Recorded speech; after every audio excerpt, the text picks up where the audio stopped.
அல்லேலூயா. நான் உங்கள் மத்தியில் நின்று தேவன் என்னை பேச வைத்ததுக்காக தேவனுக்கு முதலாக நன்றி செலுத்துகிறேன். அல்லேலூயா. கர்த்தருடைய நாமத்துக்கு மகிமை உண்டாவதாக. பரலோகத்தில் இருக்கிற பரமபிதா, குமாரனாகிய கிறிஸ்து என்னும் இயேசு, தேற்றரவலனாகிய பரிசுத்த ஆவியின் நாமத்தினாலே உங்கள் யாவருக்கும் என் வாழ்த்துதலை சொல்லிக் கொள்கிறேன்.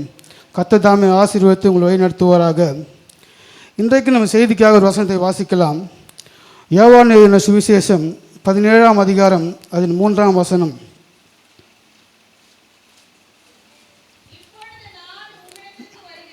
அதில் யோவான் 17:3.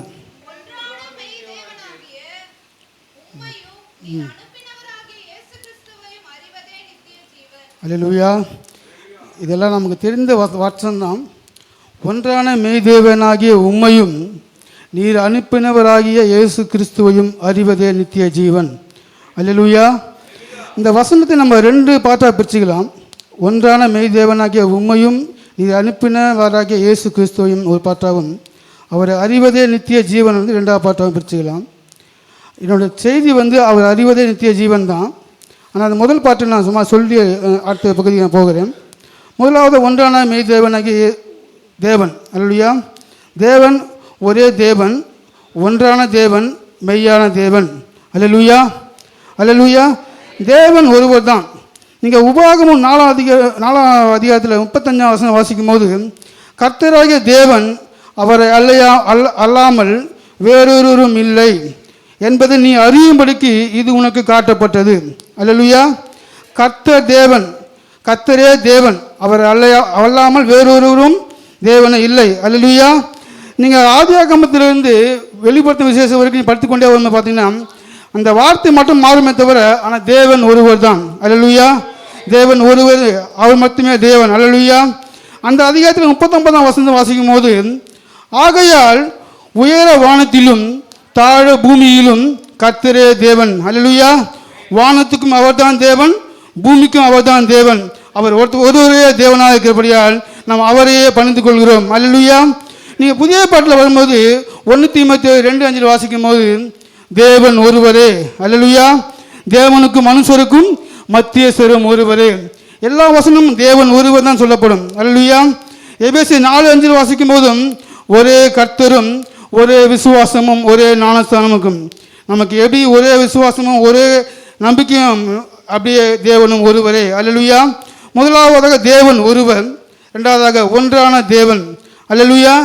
நம்முடைய தேவன் பிதா, குமாரன், பரிசுத்தாவின் 3 பரிமாணங்களாக நம்மகிட்ட கிரியை செய்தாலும் தேவன் ஒன்றான தேவன் தான்.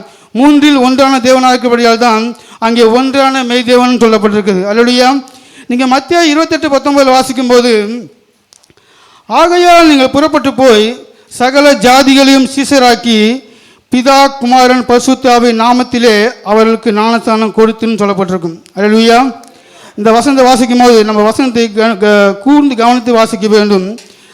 ஜாதிகளை சீஷராக்கி பிதா, குமாரன், பரிசுத்த ஆவி நாமத்திலே அவர்களுக்கு ஞானஸ்நானம் கொடுங்கள்னு சொல்லப்பட்டிருக்கு. அல்லேலூயா. பிதா, குமாரன், பரிசுத்த ஆவி 3 நாமங்கள் தானே. ஒன்றுக்கு மேற்பட்ட நாம் பன்மைத்தன்மை தானே. பன்மைத்தன்மை என்ன சொல்ல போனோம்? அவன் சொல்லாமல் அவர்கள் சொல்லல. இங்கே 3 நாமங்கன்னா நாமங்களினாலே தான் சொல்லப்பட்டிருக்கணும் இல்லையா. ஆனால் இங்கே நாமத்திலேன்னு சொல்லப்பட்டிருக்குது. அப்படி என்றால் நாமங்கள் தான் 3, ஆனால் தேவன் ஒருவர் தான். அல்லேலூயா. ஆகையால் தான் ஒன்றான மெய்தேவன் சொல்லப்பட்டிருக்கிறது. நீங்கள் 1 யோவான் 5:7 வாசிக்கும் போது, பரலோகத்திலே சாட்சியாக இருக்கிறவர்கள் 3, பிதா, வார்த்தை, பரிசுத்தாவி என்பவர்கள். இவ்3ரும் ஒன்றாயிருக்கிறார்கள். அல்லேலூயா. பிதாவாகிய தேவன், வார்த்தை எனப்படும் இயேசு கிறிஸ்து, பரிசுத்த ஆவி 3ரும் ஒன்றாயிருக்கிறார்கள். அல்லேலூயா. ஆகவே தான் அங்கே ஒன்றான மெய்தேவன் சொல்லப்பட்டிருக்கு. நம்ம இயேசு கிறிஸ்துவ சொல்லியிருக்கிறார். நீங்கள் யோவான் 14ஆம் அதிகாரம் 10ஆம் வசனம் வாசிக்கும் போது, நான் பிதாவிலும் பிதா என்னிலும் இருக்கிறதை நீங்கள் விசுவாசிக்கிறது இல்லையா? நான் உங்களுக்கு சொல்லுகிற வசனங்களை என் சுயமாய் சொல்லவில்லை, என்னிடத்தில் பாசமாயிருக்கிற பிதாவானவரே இந்த கிரியை செய்து வருகிறார். அல்லேலூயா. நான் பிதாவிலும் பிதா என்னிலும். அல்லேலூயா. அவர்கள் வேறு இல்லை, 2 பேரும் ஒன்றாக சேர்ந்திருக்கிறாங்க. என்னில் வாசமாயிருக்கிற பிதாவானவன் சொல்கிறார். அல்லேலூயா. பிதா அவருக்குள்ளே வாசம் பண்ணுகிறார். அல்லேலூயா. அல்லேலூயா.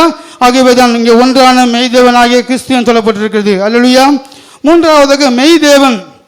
நீங்கள் இங்கே மெய் தேவன் சொல்லப்பட்டிருக்கு. ஆங்கில வேதாகமத்தில் படிக்கும்போது த ஒன்லி ட்ரூ காட். அல்லேலூயா.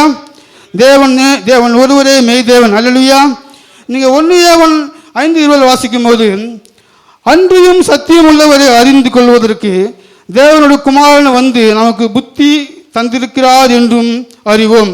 அவருடைய குமாரனாகிய இயேசு கிறிஸ்து எண்ணப்பட்ட சத்தியம் உள்ளவருக்குள் இருக்கிறோம். இவரே மெய் தேவனும் நித்திய ஜீவனுமாக இருக்கிறார். அல்லேலூயா. அங்கே வாக்குத்தத்தம் அங்கே வார்த்தை சொல்லப்படுகிறது, இவரே மெய் தேவன். அல்லேலூயா. நம்முடைய தேவனே மெய் தேவன். அல்லேலூயா. அதனால தாங்க ஒன்றான மெய் தேவன் சொல்லப்பட்டிருக்கிறது. நீங்கள் எரேமியா 10:10 வாசிக்கும் போது கர்த்தரே மெய்யான தெய்வம் என்று சொல்லப்பட்டிருக்கிறது. அல்லேலூயா. நம்முடைய கர்த்தர் மெய்யான தேவனாக இருக்கிறார். அவர் ஒரே தேவன், ஒன்றான தேவன், மெய் தேவன். அல்லேலூயா. ஆகியவை தான் அங்கே ஒன்றான மெய் தேவனாகிய தேவனையும் கிறிஸ்துவையும் அறிந்து கொள்வதே நித்திய ஜீவனம் சொல்லப்பட்டிருக்கிறது.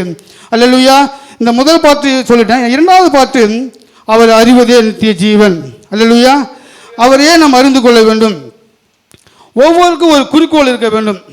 ஒரு ஓட்டப்பந்தயக்காரன் ஓடுறான்னா அவன் என்னோட பந்தய பொருள் என்னன்னா, முதலாவது ஓடி தனக்கு விதிக்கப்பட்ட நேர்கோட்டில் அந்த ட்ராக்கை விலகாமல் அந்த நேர்கோட்டில் ஓடி அவன் என்ன பண்ண பந்தய பொருளை பெற்றுக்கொள்ள வேண்டும். அதுதான் அவனுடைய குறிக்கோளாக இருக்கும். ஒவ்வொருத்தருக்கும் ஒரு குறிக்கோள் இருக்கும். கிறிஸ்தவனுடைய குறிக்கோள் என்ன? அல்லேலூயா. நாம் யோசித்து பார்க்கிறோமா? இப்போ கிறிஸ்தவன் குறிக்கோளே இல்லாமல் வாழ்ந்து கொண்டிருக்கின்றான். கிறிஸ்தவனுடைய குறிக்கோள் நாம் எதுக்காக எல்லா சிற்றின்பங்களையும் பெருமளை வெறுத்து பாவங்களை ஒதுக்கி ஊற்றி இந்த நேரத்தில் கூட நம்ம இங்கிருந்து உட்கார்ந்து தேவனை ஆராய்ச்சி கொண்டு இருக்கிறோம் என்றால் எதற்காக ஆராய்ச்சி கொண்டிருக்கிறோம்? நித்திய ஜீவனை பெற்றுக்கொள்வதற்குத்தானே. ஆமென். நம்முடைய குறிக்கோள் என்ன? நித்திய ஜீவனை பெற்றுக்கொள்வது தானே. ஆமென். நித்திய ஜீவனை பெற்றுக்கொள்ள வேண்டும் என்றால் அவர் அறிவதே நித்திய ஜீவன் சொல்லப்பட்டிருக்கிறது. அப்போனா நாம் தேவனை அறிந்து கொள்ள வேண்டும். இன்னும் கிறிஸ்துவ என்ன பண்ணான்னா, இப்போ அந்த குறிக்கோளை விட்டுட்டு மற்றதை நோக்கி ஓடிக்கொண்டிருக்கிறான். நீங்கள் கொஞ்ச காலத்துக்கு முன்னால் பார்த்தீங்கன்னா எந்த பொருள் வாங்கினாலும் ஒரு பொருள் இலவசமாக கொடுப்பாங்க. ஒரு புக்கு வாங்கினா ஒரு பேனா ஃப்ரீயாக கொடுப்பாங்க. ஒரு எண்ணெய் 1 லிட்டர் வாங்கினா ஒரு ஸ்பூன் ஃப்ரீயாக கொடுப்பாங்க. அப்போது ஒரு எண்ணெய் 1 லிட்டர் எண்ணெய் வாங்கினா ஒரு ஸ்பூன் ஃப்ரீயாக கொடுக்க போது நம்ம என்ன பண்ண கிறிஸ்துவ என்ன பண்ணுறான்னா, இப்போ எண்ணெயை விட்டான், அந்த ஸ்பூனுக்காக ஓடிக்கொண்டிருக்கிறான். மத்தேயு 6:33 வாசிக்கும் போது, முதலாவது தேவனுடைய ராஜ்யத்தையும் அவருடைய நீதியையும் தேடுங்கள், இவையெல்லாம் உங்களுக்கு கூட கொடுக்கப்படும். இலவசமாக கொடுக்கறதுக்கு நம்ம ஓடிக்கொண்டிருக்கிறோம். நம்ம பந்தய பொருளான நித்திய ஜீவனை விட்டுவிட்டோம். நம்ம உலகத்துக்காக ஓடிக்கொண்டிருக்கோம் என்றால் உலக ஆசீர்வாதம் மட்டும் வரும், அது நிலைத்து நிற்குமான்னு தெரியாது. ஆனால் நம்ம பந்தய பொருளான நித்திய ஜீவன் நோக்கி ஓடும்போது இந்த உலக பிரியமான ஆசீர்வாதங்கள் நமக்கு கூட இலவசமாக கொடுக்கப்படும் என்று தேவனாய கர்த்தர் சொல்கிறார். அல்லேலூயா. அல்லேலூயா. ஆகவே நம்ம அந்த குறிக்கோள் நோக்கி ஓட வேண்டும் என்றால் நம்ம தேவனை அறிந்து கொள்ள வேண்டும். நாம் தேவனை அறிந்து கொள்ள வேண்டும். தேவன் நம்மை அறிந்திருக்கிறாரா? தேவன் நம்மை அறிந்திருக்கிறார். அல்லேலூயா. 1 யோவான் 3:20 வாசிக்கும் போது, நம்முடைய இருதயமே தம்மை குற்றவாளிகளாக தீர்க்குமானால் தேவன் நம்முடைய இருதயத்திலும் பெரியவராயிருந்து சகலத்தையும் அறிந்திருக்கிறார். அல்லேலூயா. நமக்குள்ள சிந்தனை நம்ம யாரும் நம்ம அறிந்து கொள்ள வேண்டும் என்றால் நம்ம இருதயம் தான் நம்மளை சிந்திக்கும். அல்லேலூயா. ஒரு இருதயம் தான் நம்மளை அளந்துக்குவோம். ஆனால் அந்த இருதயத்துக்கும் பெரியவராயிருந்து நம்ம அறிந்திருக்கிறார். அல்லேலூயா. அல்லேலூயா. அல்லேலூயா. சங்கீதம் 139:1 வாசிக்கும் போது அவன் சொல்றான், கர்த்தாவே நீர் என்னை ஆராய்ந்து அறிந்திருக்கிறீர். அல்லேலூயா. தேவன் நம்ம ஆராய்ந்து அறிந்திருக்கிறார். ஒவ்வொரு காரியங்களும் தேவன் நம்ம அறிந்து வைத்துக் கொண்டிருக்கிறார். நாம் தான் தேவன் அறியவில்லை. அல்லேலூயா. தேவனை நம்ம அறிய வேண்டும் என்றால் நம்ம என்ன செய்ய வேண்டும்? தேவனை அறிந்து கொள்வது எப்படி? நம்ம கையில் ஒன்று தான் இருக்குது. தேவனை அறிந்து கொள்ள வேண்டும் என்றால் அது வேதாகம புத்தகம் மட்டும்தான். அந்த வேதாகம புத்தகத்தை தினந்தோறும் வாசித்து தியானித்து கொள்ள வேண்டும் என்றால் தேவனை அறிந்து கொள்ள முடியும். அந்த வேதத்தை நம்ம வாசிக்கும் போதும் ஜஸ்ட் லைக் தட்டாக அதை வாசித்தோம்னா அது அறிந்து கொள்ள முடியாது. ஏன்னா அறிந்து கொள்ளுதலுக்கும் தெரிந்து கொள்வதற்கும் வித்தியாசம் உள்ளது. தெரிந்து கொள்ளுதல்னா ஜஸ்ட் அது என்ன காரியம் என்று தெரிந்து கொள்வது. அறிந்து கொள்வதுன்னா அது ஆராய்ச்சி செய்வது அறிந்து கொள்வது. அல்லேலூயா. அதுதான் ஒரு டாக்டரேட் பட்டம் வாங்கிறது அறிந்து கொள்வது. நீங்கள் உலகப்பிரமாக பார்த்தீங்கன்னா ஒரு டாக்டரோ வக்கீலோ பார்த்தீங்கன்னா அவங்களுக்குள்ளே பேசும்போது, டாக்டர் நீங்கள் எந்த ஹாஸ்பிட்டலில் ப்ராக்டிஸ் பண்ணி தான் கேட்பாங்க. வக்கீலுங்க அவங்க என்ன கேட்பாங்க, எந்த கோர்ட்டில் ப்ராக்டிஸ் பண்ணி தான் கேட்பாங்க. அவங்க டாக்டர் பட்டம் வாங்கிட்டு இருப்பாங்க. ஆனால் அவங்க டாக்டராக பணி செய்யும் போதும் நீங்கள் எந்த ஹாஸ்பிட்டலில் ப்ராக்டிஸ் பண்ணி தான் கேட்பாங்க. அப்படின்னு என்ன, அந்த படிப்பு அந்த டாக்டர் முடிவே இல்லாதது. ஒவ்வொரு கேஸும் ஒரு மாதிரியாக இருக்கும். அதுபோல் நம்முடைய தேவன் கூட ஒரு முடிவில்லாத தேவன். அல்லேலூயா. அவர் நம்ம ஒவ்வொரு நாளும் ஆராய்ச்சி செய்யும் போது தான் தேவன் நமக்கு விளங்குவார். அல்லேலூயா. ஆகவே தான் நம்ம வேதத்தை வாசிக்கும் போது நமக்கு சோர்வு வருகிறது, தூக்கம் வருகிறது, பிசாசு வந்து நம்மளுக்கு சிந்தனையை மாற்றி போட்டே கொண்டிருக்கலாம். ஆனால் அதுக்கும் ஒரு வழி உண்டு. அல்லேலூயா, அல்லேலூயா. யோவான் 14:26 வாசிக்கும் போது, என் நாமத்தினாலே பிதா அனுப்ப போகிற பரிசுத்த ஆவியாகிய தேற்றரவாளனே எல்லாவற்றையும் உங்களுக்கு போதித்து நான் உங்களுக்கு சொன்ன எல்லாவற்றையும் உங்களுக்கு நினைப்பூட்டுவார். அல்லேலூயா, அல்லேலூயா. ஒரு வேதாகமத்தை படிக்கணும். இப்போ ஸ்கூலில் படிக்கும்போது நம்ம படிக்கிறோம், நமக்கு சொல்லித்தரத்துக்கு ஒரு டீச்சர் இருக்காங்க. காலேஜ் படிக்கிறோம், நம்ம சொல்லித்தரத்துக்கு ப்ரொஃபஸர் இருக்காங்க. நமக்கு ப்ரொஃபஸர் யார், நமக்கு டீச்சர் யாருன்னா பரிசுத்த ஆவியானவரே. அல்லேலூயா. நீங்கள் ஆங்கிலம் வந்து படிக்கும்போது will teach you all things சொல்லப்பட்டிருக்கும். அவர் தான் நமக்கு டீச்சராக இருக்கிறார். அல்லேலூயா. அவர் தான் நமக்கு கைடாக இருக்கிறார். பரிசுத்த ஆவியான உதவியோடு வேதத்தை தியானிக்கும் போது தான் நமக்கு வேதத்தின் மறைப்பொருள் வெளிப்படும். அல்லேலூயா. அவர் அறிந்து கொள்ள முடியும். அல்லேலூயா. கொஞ்சம் அல்லேலூயா சொன்னீங்கன்னா எனக்கு உற்சாகமாக இருக்கும். அல்லேலூயா. நான் சொல்கிறது சரியான எனக்கே தெரியல. ஆமென். அல்லேலூயா. நீங்கள் உற்சாகப்படுத்துங்க. அது மாத்திரம் இல்லாமல் தேவனை கண்டடைகிற அந்த அறிவை கண்டடைகிற வழி ஒன்று உண்டு. அதுவும் வேதாகமத்தான் இருக்குது. நீதிமொழிகள் 2:5 வாசிப்போம். அப்பொழுது கர்த்தருக்கு பயப்படுதல் இன்னது என்று நீ உணர்ந்து தேவனை அறியும் அறிவை கண்டடைவாய். அல்லேலூயா. இன்னும் ஒரு லகுவான காரியத்தை சொல்லப்பட்டிருப்பாங்க, தேவனை அறியும் அறிவை கண்டடைவாய். நம்முடைய லக்கு தேவனுடைய நித்திய ஜீவனை பெற்றுக்கொள்ள வேண்டும். நித்திய ஜீவனை பெற்றுக்கொள்ள வேண்டும் என்றால் அவர் அறிந்து கொள்ள வேண்டும். அவர் அறிவதற்கே இங்கே ஒரு வழி சொல்லப்பட்டிருக்கு. அல்லேலூயா. எப்பொழுது அவர் அறிந்து கொள்ள முடியும், அந்த வழியை நம்ம எப்பொழுது கண்டடைய முடியும்னா, நீதிமொழிகள் 2:1 வாசித்தீங்கன்னா, என் மகனே நீ உன் செவியை ஞானத்திற்கு சாய்த்து உன் இருதயத்தை புத்திக்கு அமைய பண்ணும் பொருட்டு. அல்லேலூயா. முதல்ல நம்ம செவியை ஞானத்துக்கு சாய்க்க வேண்டும். ஞானம் என்றால் தான் தேவவசனம் தான். அல்லேலூயா. நம்ம செவியை தேவனுடைய ஞானத்துக்கு நம்ம சாய்த்து நம்முடைய இருதயத்தை அவர் புத்தி அமையம் பண்ணும் பொருட்டு. இரண்டாவதாக, நீ என் வார்த்தைகளை ஏற்றுக்கொண்டு என் கட்டளைகளை உன்னிடத்தில் பத்திரப்படுத்து. அல்லேலூயா. அவருடைய கட்டளைகளை பத்திரப்படுத்த வேண்டும். ஞானத்தை வா என்று கூப்பிட்டு புத்தியை சத்தமிட்டு அழைக்க வேண்டும். அல்லேலூயா. ஞானத்தை நம்ம வா என்று குடும்பத்தில் தான் வரும். எதுவுமே நம்ம விருப்பப்பட்டதான் நம்ம பெற்றுக்கொள்ள முடியும். அல்லேலூயா. ஞானத்தை வா என்று கூப்பிட வேண்டும். புத்தியை சத்தமிட்டு அழைக்க வேண்டும். சத்தம் என்னன்னா எஃபோர்ட் போட்டு நம்ம தேவனை கேட்க வேண்டும். அப்போ தான் தேவன் நமக்கு புத்தியை கொடுப்பார். அல்லேலூயா, அல்லேலூயா. அது மாத்திரம் 4 சொல்லப்படுது, அதை வெள்ளியை போல நாடி புதையலை தேடுகிறது போல தேடுவாயாகில். அல்லேலூயா. அப்போதுதான் கர்த்தருடைய தேவனை அறியும் அறிவை நீ கண்டடைவாய். அல்லேலூயா. தேவனை அறிய நம்ம கண்டடைய வேண்டும் என்றால் நம்ம செவி ஞானத்துக்கு சாய்க்க வேண்டும். நம்ம இதயத்தை புத்திக்கு சேர்க்க வேண்டும். அமைய பண்ண பொருட்டு அவருடைய வார்த்தையை ஏற்றுக்கொண்டு கட்டளைகளை பத்திரப்படுத்தி ஞானத்தை வா என்றும் புத்தியை சத்தமிட்டு அழைத்து அந்த வார்த்தையை வசனத்தையும் வெள்ளியை தேடுகிறது போலும், அதாவது ஒரு பொக்கிஷமான பொருளில் நம்ம தேடுகிறது போல தேடுவோம் தான் கர்த்தர் அந்த அறிவை நமக்கு கொடுப்பார். அல்லேலூயா. நம்ம ஒரு விளையாட்டப்பட்ட பொருள் நம்ம மிஸ் பண்ணிட்டோம்னா, ஒரு என் கையிலேருந்து ஒரு மோதிரம் கீழே வந்துச்சுன்னா நம்ம என்ன பண்ணுவோம், நமக்கு தூக்கம் வருமா? அது எங்கே தேடிக்கொண்டே இருப்போம். அல்லேலூயா. அப்படியா நம்ம வேத வசனத்தை வாசித்தோம் என்றால் தேவன் தாமே அவர் அறிகிற அறிவை நம்ம கண்டடைவோம். அல்லேலூயா, அல்லேலூயா. இது அறிகிற பொருள். நம்ம எதை அறியக்கூடாதுன்னு தேவ வசனம் சொல்லப்பட்டிருக்குது. அல்லேலூயா. ஓசியா 13:4 வாசிக்கும் போது, நான் உன்னை எகிப்து தேசத்திலிருந்து அழைத்து வந்தது முதல் உன் தேவனாய கர்த்தராக இருக்கிறேன். ஆகையால் நீ என்னை அன்றி வேறொரு தேவனை அறிய வேண்டாம். என்னை இன்றி இரட்சகர் ஒருவரும் இல்லை. அல்லேலூயா, அல்லேலூயா. நம்ம கூட அந்த இஸ்ரவேல் மக்களை எகிப்து தேசத்திலிருந்து கொண்டு வந்தால், நம்மை தேவன் எகிப்து என்ற அடிமை தனத்திலிருந்து கொண்டு வந்தால், அவர் கொண்டு வந்தது முதல் நமக்கு நல்லவராகவே அவர் தேவனாகவே கர்த்தராக இருக்கிறார். ஆகையால் நாம் அவரை என்று வேறொரு தேவனையும் அறிய வேண்டாம். அங்கே புள்ளி ஸ்டாப் தான், அதுக்கு அடுத்த ஆப்ஷனே கிடையாது. என்னை என்று வேறொரு தேவனை அறிய வேண்டாம். அல்லேலூயா. முதலாவது அறிவது எப்படி என்று பார்த்தோம், எதை அறியக்கூடாது என்று பார்த்தோம். யார் தேவனை அறிய முடியாது. அல்லேலூயா, அல்லேலூயா. 1 யோவான் 4:8 வாசிக்கும் போது, அன்பில்லாதவன் தேவனை அறியான். அல்லேலூயா. இதெல்லாம் நம்ம தெரிந்த வசனம் தான், ஆனால் நம்ம அதை கடைபிடிக்கிறோமான்னு தெரியவில்லை. அல்லேலூயா. தேவன் நாம் இப்போ ஞாபகப்படுத்துகிறான்னு நினைத்து கொள்ளலாம். ஆமென். அன்பில்லாதவன் தேவனை அறியான். அங்கேயும் புள்ளி ஸ்டாப் தான், ஆப்ஷனே கிடையாது. அன்பு இல்லையா நீ தேவனை அறிய முடியாது. அல்லேலூயா. ஆகவே அதனால தான் அன்பே பிரதானம் என்று சொல்லப்படுகிறது. அல்லேலூயா. ஆகவே நம்ம அன்பாக இருந்தால் தான் தேவனை அன்பை ஆராய்ந்து அறிந்து கொள்ள முடியும். ஆமென். நாம் தேவனை அறிந்திருக்கிறோமா? நம்ம அவரை ஏற்றுக்கொண்டு நம்ம அவரை பணிந்து கொண்டு துதித்து கொண்டு இருக்கின்றோம். நம்ம தேவனை அறிந்திருக்கிறோமா? அறிந்து கொண்டு ஓரும் என்று கரங்களை வைத்து அல்ல சொல்லுமா? சத்தமாக சொல்லலாமா? அல்லேலூயா. கரங்களை உயர்த்தி அல்லேலூயான்னு சொன்ன நாம் தேவனை அறிந்து கொண்டிருக்கோமா என்று நம்மை நாமே சோதித்து பார்க்கலாமா? அல்லேலூயா. 1 யோவான் 2:3 வாசிக்கும் போது, அவருடைய கற்பனைகளை நாம் கை கொள்கிறவர்களானால் அவரை அறிந்திருக்கிறோம் என்பதை அதனால் அறிவோம். நாம் தேவனை அறிந்து கொண்டிருக்கிறோம் என்று நம்மளே அறிந்து கொள்ள வேண்டும் என்றால் நாம் அவருடைய கற்பனையை கை கொள்கிறோமா என்று யோசித்து பார்க்க வேண்டும். அல்லேலூயா. தேவனுடைய கற்பனை கை கொள்கிறவன் தான் தேவனை அறிந்திருக்கிறான். அல்லேலூயா. அல்லேலூயா.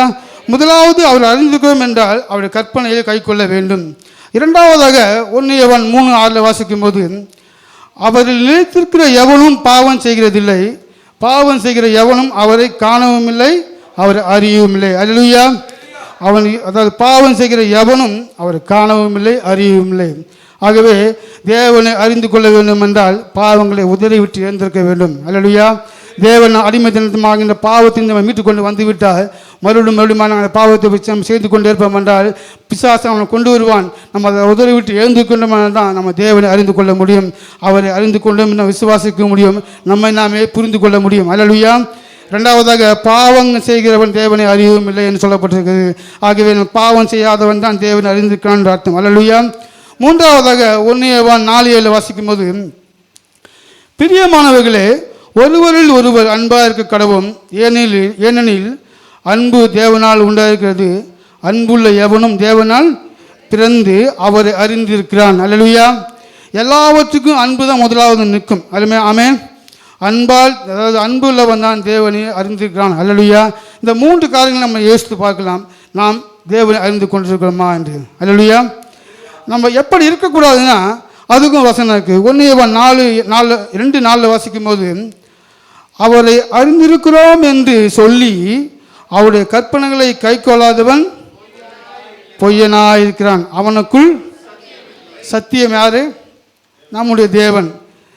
கற்பனை கை கொள்ளவில்லை என்றால் அவன் பொய்யனாயிருக்கிறான், அவனுக்குள் சத்தியம் இல்லை.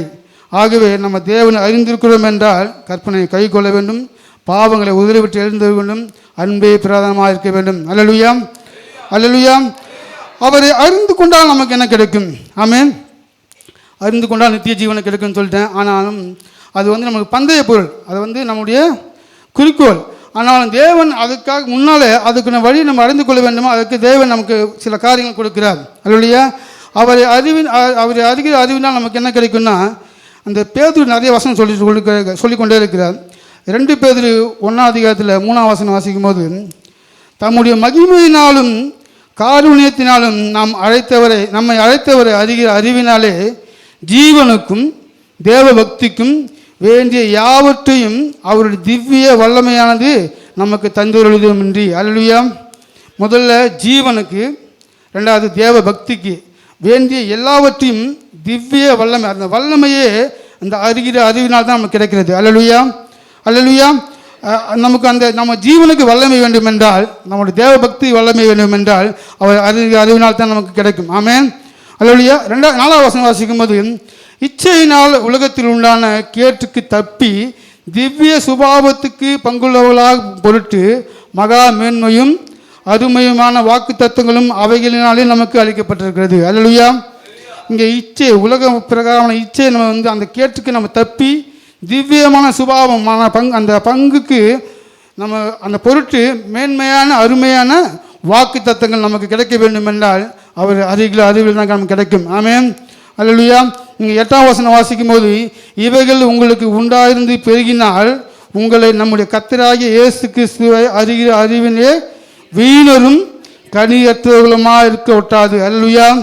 அல்லேலூயா. நம்ம அறிந்து கொண்டு அறிவினால் நமக்கு நம்ம வீணாக இருக்க மாட்டோம். அவருக்கு பயன்படுகிற பாத்திரமாக தேவன் நம்ம பயன்படுத்துவார், நம் கனி தருகிற பாத்திரமாக நம்மளை பயன்படுத்துவார். முதலாவது ஜீவனுக்கும் தேவ பக்திக்கும் தேவையான வல்லமை கிடைக்கும். அந்த பிரியமாக அந்த உலகமான அந்த கேட்டுத்திலிருந்து நம்ம விலக்கி நமக்கு அதாவது இச்சையிலிருந்து நம்ம விலக்கி ஒரு திவ்ய சுபாவத்துக்குள் நம்ம போகும் பொருட்டு அருமையான வாக்கு தத்துவங்கள் நமக்கு கிடைக்கும். மூன்றாவதாக நம்ம வீணா இல்லாதபடி ஒரு பாத்திரமாக பயன்படுத்துகிற பாத்திரமாக பயன்படுத்துவார், கனி கொடுக்கிற பாத்திரமாக பயன்படுத்துவார்.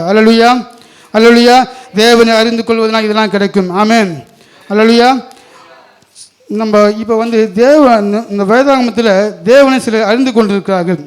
அவர்கள் என்னவாக அவர் அறிந்து கொண்டிருக்கிறார்கள் பார்க்கலாம். முதலாவது யாத்திராகமம் 18:14 வாசிக்கலாம். யாத்திராகமம் 18:11.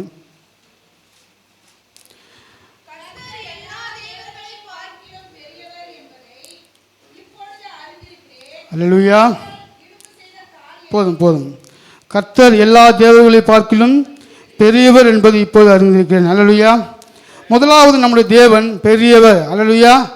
நாம் அவரை என்னவா அறிந்து வைத்திருக்கிறோமோ, ஆனால் இங்கே வந்து ஒருவர் வந்து அவரை தேவன் பெரியவர் என்று அறிந்து வைத்திருக்கிறார். இவர் யாருன்னா உங்களுக்கு தெரியும், மோசேனுடைய மாமன். அதாவது எகிப்து தேசத்திலிருந்து மோசே வந்து இஸ்ரேல் மக்களை மீட்டு கொண்டு வருகிறார். அவர் நிறைய தடைகளை தாண்டி வருகிறார். தேவன் அவர் அற்புதமாக நடத்தி கொண்டு வருகிறார். செங்கடல் பிளந்து கொண்டு வருகிறார். ஒவ்வொரு அற்புதங்களாக நடத்தி கொண்டு வருகிறார். நீங்கள் யோசித்து பார்த்தீங்கன்னா தெரியும் உங்களுக்கு, ஒரு 6 லட்சம் பேர் வந்து ஒரு தேசத்தை விட்டு வந்தாங்கன்னா, அவங்க அது மட்டும் இல்லாமல் மாடு ஆடு எல்லாவற்றையும் கொடுத்து கொண்டு எரித்து கொண்டு வந்தாங்கன்னா, அந்த அந்த விஷுவலை இமேஜின் பண்ணி பார்த்தீங்கன்னா உங்களுக்கு தெரியும் எப்படி நடந்து வந்திருப்பாங்கன்னு, எப்படி கடந்து வந்திருப்பாங்கன்னு. தேவன் அப்படியே நடத்தி கொண்டு வருகிறார். அப்படி நடத்தி கொண்டு வரும்போது அந்த ஒரு இடத்துல வந்து இவன் மோசையோட மாமா வந்து அவரை கேட்குறார். மோசையோட கேட்கும்போது மோசை சொல்கிறார், இப்படிலாம் எங்கள் தேவனை நடத்தி கொண்டு வந்தார்னு சொல்லி. அப்போ சொல்கிற வார்த்தை தான் அது, கர்த்தர் எல்லா தேவர்களை பார்க்கலும் பெரியவர் என்பதை இப்போதே அறிந்திருக்கிறேன். அல்லேலூயா. முதலாவது நம்முடைய தேவன் பெரியவர். அல்லேலூயா.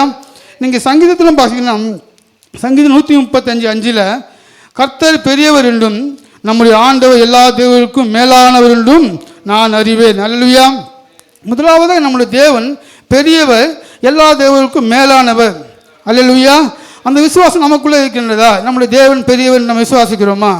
ஆனால் நீங்கள் 1 சாமுவேல் 5 அதிகாரத்தில் வாசிக்கும் போது 5வது அதிகாரம் 1ஆம் வசனத்திலிருந்து 4ஆம் வசனம் வாசித்தோம்னா, பெலிஸ்து அந்த சம்பவம் நமக்கெல்லாம் தெரியும். பெலிஸ்து என்ன பண்ணாங்க, தேவனுடைய பெட்டியை பிடித்து கொண்டு போகிறாங்க. அது என்ன பண்ணாங்க, எபினேசரிலிருந்து அஸ்தோத்திற்கு கொண்டு போகிறார்கள். அங்கே கொண்டு போய் அந்த பெட்டி எங்கே வைக்கிறாங்கன்னா, தாகோனின் கோவிலில் கொண்டு வந்து தாகோன் அண்டையில் வைத்தார்கள். அந்த தாகோன் யார்? நீங்கள் 8ஆம் வசனம் வாசித்தீங்கன்னா உங்களுக்கு தெரியும்.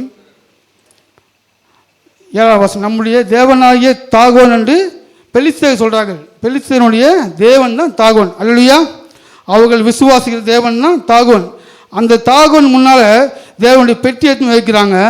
பெட்டி எடுத்து வச்சு 2ஆம் நாள் மறுநாள் காலையில் வந்து பார்க்குறாங்க. பெலிஸ்தர் தேவனுடைய பெட்டியை பிடித்து தாகோனின் கோவில் அண்டை வந்து தாகோன் அண்டையில் வைத்தார்கள். அஸ்தோத்தார் ஊரால் மறுநாள் காலமே எழுந்திருந்து வந்தபோது இதோ தாகோன் கர்த்தருடைய பெட்டிக்கு முன்பாக தரைக்குப்புற விழுந்து கிடந்தது. அல்லேலூயா. அல்லேலூயா. முதல்ல தலைக்குப்புற விழுந்து கிடக்கிறது. அது மறுபடியும் எடுத்து வச்சுட்டு போகிறாங்க. மறுநாள் பார்த்தீங்கன்னா என்ன ஆகுது, தலைக்குப்புற விழுந்ததும் இல்லாமல்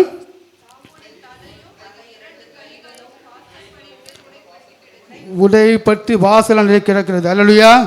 இது யாருன்னா, பெலிஸ்தர் ஆராதிக்கிற தேவன், பெலிஸ்தியர் நம்புகிற தேவன், பெலிஸ்தியரை வந்து அவங்க துதிக்கிற தேவன், அவரே மெய்யான தேவன் நம்பிக்கொண்டிருக்கிறான். தாகோனுக்கு தெரிகிறது இஸ்ரவேலின் சேனைகளின் தேவனாய கர்த்தர் ஒருவரே பெரியவர் என்று. அல்லேலூயா. நம்முடைய தேவனே பெரியவராக இருக்கிறபடியால் தான் அந்த தாகோன் அவருக்கு முன்னால் நிற்க முடியவில்லை. அல்லேலூயா. அவன் விழுந்து அந்த சிலை வந்து விழுந்து போகிறது. அல்லேலூயா. இந்த புதிய பாட்டை கூட வாசிக்கும் போது சீசர்கள் என்ன பண்ணுறாங்கன்னா, படகுல போய் கொண்டிருக்கிறாங்க. கடல் கொந்தளிக்குது, காற்று அடிக்கிறது. அப்போது இயேசு கிறிஸ்து கூட தான் இருக்கிறாரு. ஆனால் அவங்க வந்து அங்கலாய்க்கிறார்கள், அவர் பரிதவிக்கிறார்கள், என்ன பண்ணுறது தெரியல அவங்களுக்கு. ஆனால் அவங்களுக்கு தெரியவில்லை அதை விட பெரியவர் நம்ம கூட இருக்கிறார் என்று அவர்கள் விசுவாசிக்கவில்லை. ஆமென்.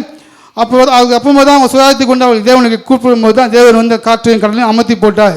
ஏன்னா காற்றையும் கடலையும் அழைத்து போகிற தேவன் நம்முடைய தேவன், அதை விட பெரிய தேவன் நம்மோடு இருக்கிறார். அல்லேலூயா. நாம் ஆராதிக்கிற தேவன், நம்மோடு இருக்கிற தேவன், எல்லாவற்றுக்கும் எல்லாமும் மேலானவர் தேவனாக இருக்கிறார். அல்லேலூயா. முதலாவது நம்முடைய தேவன் பெரியவராக இருக்கிறார். ஆமென். அல்லேலூயா. இரண்டாவதாக நாம் வாசிக்கிறோம், ஏபு 19:25 வாசிக்கலாம். என் மீட்பர் உயிரோடு இருக்கிறார் என்றும் அவர் கடைசி நாளில் பூமியின் மேல் வந்து நிற்பார் என்றும் நான் அறிந்திருக்கேன். அல்லேலூயா. இரண்டாவதாக ஒருத்தங்க அறிந்து கொள்கிறார். அவர் என்னவாக அறிந்து கொள்கிறார்னா, என் மீட்பர் உயிரோடு இருக்கிறார். அல்லேலூயா. இரண்டாவது நம்முடைய தேவன் உயிரோடு இருக்கிற மீட்பர். அல்லேலூயா. அவர் மீட்பதற்காகவே நம்ம பூலோகத்துக்கு வந்தார். அவரால் தான் நம்ம மீட்டு கொள்ளப்பட்டிருக்கிறோம். அல்லேலூயா. அல்லேலூயா. நீங்கள் தீத்துவில் 2:14 வாசிக்கும்போது, அவர் நம்மை சகல அக்கிரமங்களின்றி மீட்டு கொண்டு தமக்குரிய சொந்த ஜனங்களாகவும் நற்கிரியைகளை செய்கிற பக்தி வைராக்கியம் உள்ளவர்களாயும் நம்மை சுதந்திருக்கும்படிக்கு நமக்காக தம்மை தாமே ஒப்பு கொடுத்தார். அல்லேலூயா. அவர் தம்மை தாமே ஒப்பு கொடுத்து நம்ம மீட்டு கொண்டிருக்கிறார். அல்லேலூயா. மீட்பு இந்த உலகத்தில் அவரிடத்தில் மட்டும்தான் உண்டு. அவர் தான் ஜீவனுள்ள தேவனாகிற கர்த்தர், அவரே ஜீவனுள்ள மீட்பராயிருக்கிறார். அல்லேலூயா.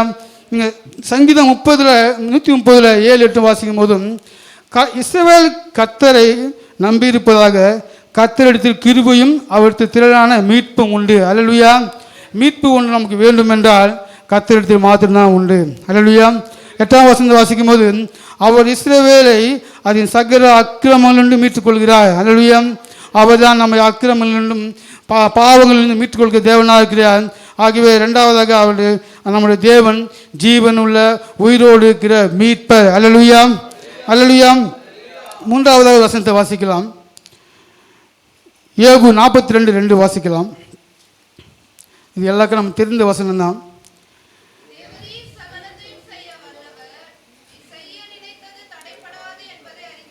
அல்லேலூயா.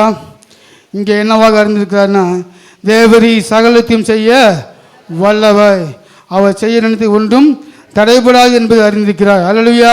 நம்முடைய தேவன் சர்வ வல்லமுள்ள தேவன். அல்லேலூயா. அல்லேலூயா. அவருக்கு நிகர் அவர் மாத்திரமே. யார் உண்டு அவருக்கு நிகராய் பாடல்கள் பாடிக்கொண்டிருக்கிறோம். அவர் ஒருவரே அவருக்கு நிகர். அல்லேலூயா. அல்லேலூயா. அவர் சர்வ வல்லமுள்ள தேவனாக இருக்கிறார். அவர் காற்றையும் கடலையும் அதற்றுகிற தேவனாக இருக்கிறார். அல்லேலூயா. தேவன் ஒவ்வொரு அற்புதமும் செய்து கொண்டு வருகிறார். இயேசு கிறிஸ்துவானவர் ஒவ்வொரு அற்புதமும் ஒவ்வொரு பேட்டர்னில் இருக்கும். எதுவுமே ஒரே பேட்டர்னில் இருக்காது. ஏன்னா ஒவ்வொரு அற்புதமும் ஒரு மெசேஜாக இருக்கும். தேவன் இங்கே காற்றையும் கடலையும் அதற்று போகிறார். ஏன் தேவன் காற்றை கடலையும் அதற்றுகிறார்? அல்லேலூயா. நீங்கள் மத்தேயு 8:26 வாசிக்கும் போதும், மார்க் 4:39 வாசிக்கும் போதும், நீங்கள் மார்க் 4:39 வாசிக்கும் போது, அவர் எழுந்து காற்றை அதற்றி கடலை பார்த்து இறையாது அமைதலாக என்றார். அது சொன்ன உடனே காற்றும் கடலாச்சு அமைதலாயிற்று. தேவன் ஏன் அதட்டினார் என்றால், காற்றையும் கடலையும் உண்டாக்கினவர் யார்? நம்முடைய தேவன். அல்லேலூயா. உன்னை உண்டாக்கினவரும் உன்னை உயிரை உருவாக்கினவருமான தேவனாய் கர்த்தர் நான் நிற்கும்போது எனக்கு முன்னால் நீ ஆட்டம் போட்டு கொண்டிருக்கையா, அமைதலா என்று இறையாது அமைதலா இரு என்று அதட்டினார். நம்மை உருவாக்கினவரும் நம்மை உண்டாக்கினவரும் அந்த தேவனாய் கர்த்தர் தான். அவருக்கு முன்னால் நாமும் அவர் நம்ம வாழ்க்கையில் இஷ்டம் போல் ஆட்டம் போடுவோம் என்றால் தேவன் நம்மையும் அதட்டி போடுவார். அல்லேலூயா. அல்லேலூயா. நாம் பயபக்தி உள்ளவர்களாக நம்ம தேவனை நம்ம பற்றி கொள்ள வேண்டும். ஏனென்றால் அவர் சர்வ வல்லமை உள்ள தேவன். அவர் மனதுருக்கம் உள்ளவர் தான். அவர் நீடிய சாந்தம் உள்ளவர் தான். அவர் இரக்கமுள்ள தேவன் தான். ஆனால் அவர் சர்வ வல்லமுள்ள தேவன். அவர் எரிச்சல் உள்ள தேவனாக இருக்கிறார். அவர்கிட்ட ஏன்னா அவர் அவர் சர்வ வல்லமையை நம்ம பயன்படுத்த பொறுத்து தான் இருக்குது. நம்ம எப்படி பயன்படுத்துகிறோமோ அப்படி தான் அவர் தேவன் நம்ம எடுத்து வெளிப்படுவார். அவர் சொல்கிறாருன்னா, என்னை இன்று தேவன் அறிய வேண்டாம்னா அறிய வேண்டாம் தான். அங்கே ரெண்டாவது ஆப்ஷனே கிடையாது. நீ கண்மலைக்கிட்ட போய் பேசுனா பேச தான் செய்யணும். அங்கே போய் நீ அடிக்கக்கூடாது. அடித்தா அதுக்கான பலன் நீ அனுபவித்தாகணும். அல்லேலூயா. அந்நிய அக்கினி கொண்டு போகக்கூடாதுன்னா கொண்டு போகக்கூடாது தான். நீ கொண்டு போனால் அக்கினியால் தேவன் உன்னை பட்சிப்பார். அல்லேலூயா. கண்மலையில் அடித்தது யார்? யாரு? மோசே தான் கண்மலை அடித்தான். மோசே யாருன்னா, இஸ்ரவேல் மக்களை அந்த அடிமையை மீட்டு கொண்டு வருகிறான். தேவனோடு உறவாடி கொண்டிருக்கிறான். தேவனே அவன் சொல்கிறார், அவர் எங்கும் முன்னுள்ளவன் சொல்கிறார். அப்படியெல்லாம் சர்டிஃபிகேட் கொடுத்த மோசே தான் அவர் சொன்ன அவர் வார்த்தையை கேட்காமல் கண்மலை அடித்தான். கண்மலை அடித்ததுனால அவன் எங்கே புறப்பட்டு எதை நோக்கி போனானோ அதுவே அவனுக்கு இல்லை. அவனுக்குள்ளே என்ன பேசிக்கான நல்ல குவாலிட்டி இருந்தாலும் தேவன் சொல்வதை செய்யாமல் அந்த வார்த்தையை நம்ம விலக்கி போவோம் என்றால் அதற்கான பலனை நம்ம அனுபவித்து ஆக வேண்டும். அல்லேலூயா. நம்ம புதிய பாட்டில் தான் பாவ மன்னிப்பு ஈஸியாக கிடைச்சிது. பழைய பாட்டில் அப்படிலாம் இல்லை, தண்டனை உண்டு. ஆமாம். அல்லேலூயா. அந்நிய அக்கினியை கொண்டு யாருன்னா ஆசாரியனுடைய மகன்கள் தான். அது யாராக இருந்தாலும் அந்நிய அக்கினி கொண்டு வந்தால் அந்த இடத்துலையே பொசுக்கி போடும். அல்லேலூயா. அவர் சர்வ வல்லமுள்ள தேவனாக இருக்கிறார். அல்லேலூயா. அவருடைய வல்லமை என்னன்னா, அவருடைய வல்லமை வந்ததுன்னா அவன் பலசாலியாகவும் இருப்பான், திறமைசாலியாகவும் இருப்பான். அதுக்கு எக்ஸாம்பிள் யாருன்னா, நம்முடைய சிம்சோன் நம்ம வாசிப்போம்னா, சிம்சோன் ஒரு பலசாலியாக இருந்தான். எப்படி பலசாலியாக இருந்தான்னா, 300 நரிகளை வாழி பிடித்தினா பண்ணால் வாழோடு கட்டினான். கொஞ்சம் யோசித்து பார்க்கலாம், ஒரு நரியை பிடிக்கிறதே பெரிய கஷ்டம். அந்த இன்னொரு நரி கூட கட்டுறதே பெரிய கஷ்டம். அவன் 300 நரியோடு கட்டுறான்னா அவன் எவ்வளோ திறமைசாலியாக இருந்திருப்பான். அல்லேலூயா. தேவனுடைய வல்லமை இருக்கும்போது அந்த திறமை இருக்கும், அந்த பலம் இருக்கும். அல்லேலூயா. அந்த சிம்சோன் பின்வாங்கி போடும்போது தான் அவன் ஆண்டவரை ஜெபிக்கிறான். நியாயாதிபதிகளை 14 வாசிக்கும் போது, அப்போது சிம்சோன் கர்த்தரை நோக்கி கூப்பிட்டு, கர்த்தராகிய ஆண்டவரே, நான் என் 2 கண்களுக்கு ஒரே தீர்வாய் பெலிஸ்த கையில் பழிவாங்கும்படிக்கு இந்த ஒரு விஷயம் மாத்திரம் நினைத்தருளும், தேவனே பலப்படுத்தும் என்று தேவனுடைய வல்லமையை கேட்கிறான். ஹல்லேலூயா. சர்வ வல்லமையுள்ள தேவனுடைய பலம் வரும்போது தான் அந்த பலம் அதாவது வெளிப்படும். ஹல்லேலூயா. அவன் அதாவது உயிரோடு இருக்கும்போதெல்லாம் செய்ததை விட அவன் இறக்கும்போது என்ன பண்ணான், அநேகர் பேரை கொண்டான் என்று சொல்லப்பட்டிருக்கிறது. ஹல்லேலூயா. நம்முடைய தேவனாய கர்த்தர் அவர் சர்வ வல்லமையுள்ள தேவன். நீங்கள் ஏசாயா 30 வாசிக்கும் போது, கர்த்தர் மகத்துவமானவர், கர்த்தர் நமது சத்தத்தை கேட்க பண்ணி உக்கிர கோபத்தினாலும் பட்சிக்கிற அக்கினி ஜுவாலையாலும் இடி பெரும் வெள்ளம் கல்மழையினாலும் தமது புயத்தின் வல்லமையை காண்பிப்பார். அல்லேலூயா. அவர் வல்லமையை அவர் புயத்தை காண்பிக்கும் போது நம்மளால் தாங்கவே முடியாது. ஆகவே தான் நாம் நிதானித்து அவருடைய நம்ம அவருடைய அறிந்து கொண்டே இருப்போம்னா அவர் வல்லமை நமக்கு நம்ம வாழ்க்கையை உயர்த்துவதற்காகவும் நம்மை அடுத்த கொண்டு போகிறதுக்காகவும் அவருடைய வல்லமை நம்ம பெற்றுக்கொள்ள வேண்டும். அவருடைய வல்லமை இரண்டுமாய் இருக்கும். அவர் நல்லதும் செய்வார், நம்முடைய பாவத்துக்கான தண்டனையும் கொடுப்பார். ஏன்னா அவர் நீதி செய்கிற தேவன். அல்லேலூயா. ஆகவே இப்போ அவர் என்னவா அறிந்து கொண்டாங்கன்னா, தேவன் முதலாவது பெரியவர், 2வது மீட்பர், 3வது சர்வ வல்லமையுள்ள தேவன். அல்லேலூயா. நம்முடைய தேவன், இதை நான் சொல்கிறது ஜஸ்ட் ஒரு எக்ஸாம்பிள் தான் உங்களுக்கு சொன்னேன். நம்முடைய தேவனை அறிவு நம்ம தேடிக்கொண்டே இருப்போம்னா தேவன் அநேக நாமங்களாக நம்மகிட்ட வெளிப்படுவார். ஒவ்வொரு நாளும் ஒவ்வொரு கிரியைகள் நம்மகிட்ட செய்வார். ஆகவே நம்ம தேவனுடைய வேதத்தை நம்ம வாசித்து நம்ம பரிசுத்தாவின் உதவியோடு அந்த கொடுக்கப்பட்ட வழியிலே தேவனை தேடும்போது தேவன் நம்மளுக்கு அறிவை பெற்றுக்கொண்டு நம்ம தேவனை நாமத்தை நித்திய ஜீவனை பெற்றுக்கொள்ளத்தக்கதாய் நம்ம வாழ்க்கையை தேவன் தான் சபைப்படுத்துவார் நம்ம விசுவாசிக்கலாம். அல்லேலூயா. நான் கடைசியாக ஒரு வசனத்தை வாசித்து முடிக்கிறேன். 2 பேதுரு 1:2. தேவனையும் நம்முடைய கர்த்தராகிய இயேசுவையும் அறிவினால் உங்களுக்கு கிருபையும் சமாதானம் பெருக கடவுது. அல்லேலூயா. கர்த்தர் தாமே இந்த வார்த்தையை ஆசீர்வதித்து தருவாராக.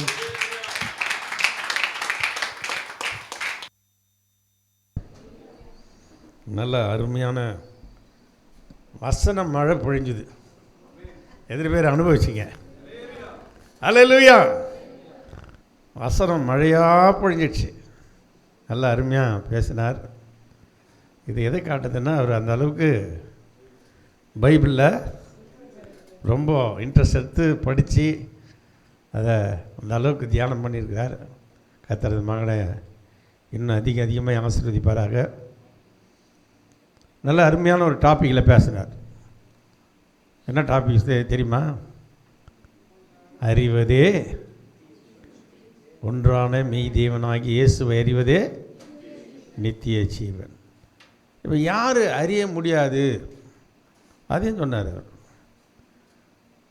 அறிவதே நித்திய ஜீவன். நம்மெல்லாம் ஆண்டவரை ஒவ்வொரு நாளும் அறிந்திருக்கிறோம் அப்படின்னு நம்ம ஜெபம் பண்ணியிருக்கிறோம். ஆனால் யாரால் அறிய முடியாது? அன்பு இல்லாதவன். தேவன் அன்பாகவே இருக்கிறார். ஒரு மனுஷனுக்கு அன்பு இல்லைன்னா தேவனை என்ன பண்ண முடியாது? அறிய முடியாது. 2வது பாவம் செய்கிறவன். பாவம் செய்கிறவங்க தேவனை என்ன பண்ண முடியாது? அறிந்து கொள்ள முடியாது. 3வது தேவனுடைய கற்பனையை கை கொள்ளாதவங்க. இவங்க தேவனை என்ன பண்ண முடியாது? ஆமாம், நம்முடைய தேவன் பெரியவர். அல்லேலூயா. அவர் சகலத்தை செய்ய வல்லவர். அவர் செய்ய நினைக்கிறது ஒரு நாளும் தடைபடாது என்பதை அறிந்திருக்கிறேன். ஒவ்வொரு நாளும் நான் ஆராதிக்கிற என் தேவன். நல்லா அருமையாக சொன்ன போல இந்த பெரிய தேவனுடைய உடன்படிக்கைப்பட்டியை கொண்டு போய் எங்கே வச்சாங்களாம்? பெலிஸ்தர் தாகோன் கோயிலில் வச்சாங்க. முதல் நாள் வச்சுட்டு அவனுக்கு போய் இப்போ பார்க்குறானுங்க. தாகோன்னா ஆச்சு, முகங்கொப்பட விழுந்து கிடது ஆகோன்னு. 2வது நாள் எப்படியோ தூக்கி 2வது என்ன பண்ணானுங்க? நிறுத்தி வச்சானுங்க.